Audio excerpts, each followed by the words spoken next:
থাকি। আজকে দেশটা সুমন ভাইয়ের উপরে পরিকল্পিত হামলা এবং পরিকল্পনা মাফিক হত্যা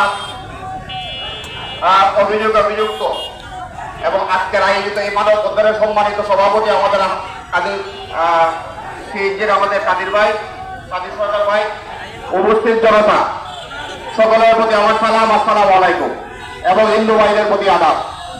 অসংখ্যবার এই জায়গায় আমরা দাঁড়িয়েছি, অসংখ্যবার শহীদ আলহাজ আবুল হোসেন আখন্দের হত্যার বিচারের দাবিতে আমরা এই জায়গায় দাঁড়িয়েছি, কিন্তু বিচার আমরা পাই নাই। আর আমরা যদি শহীদ আলহাজ আবুল হোসেন আখন্দের বিচার পাইতাম, আমরা যদি হবিগঞ্জের রক্ত হত্যাকাণ্ডের বিচার আমরা পাইতাম, তাহলে আজকে এই সন্ত্রাসীরা আমাদের অহংকার দেশটা সুমনের উপর এইভাবে হত্যা করার জন্য নির্লোক থাকতে পারত না।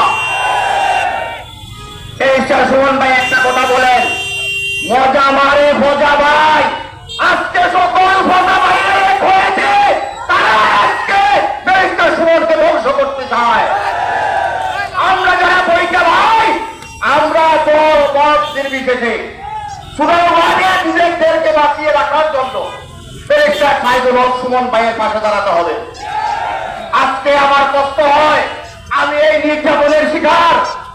আজকে ব্যারিস্টার সুমন ভাইয়ের পরিবার আমেরিকায়, লন্ডনে, আজকে ওনার সন্তানদের আঁকা পুরো আতঙ্কে আর বিরাট করে চালিয়ে নেওয়া।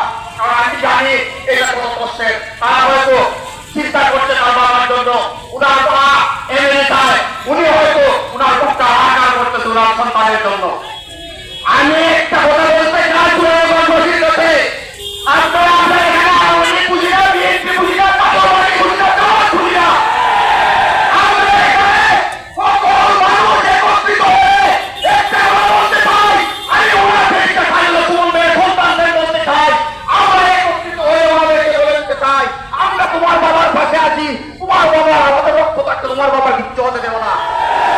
আমরা উনার মাকে সান্ত্বনা দিতে চাই, উনার মাকে আমরা এই জনসমাজবাসী বলে দিতে চাই, আপনি মা, আপনি চিন্তা করবেন না, আপনার সন্তান আমাদের কাছে নিরাপদ থাকবে ইনশাআল্লাহ। আমরা আপনার সন্তানের কাছে আছি।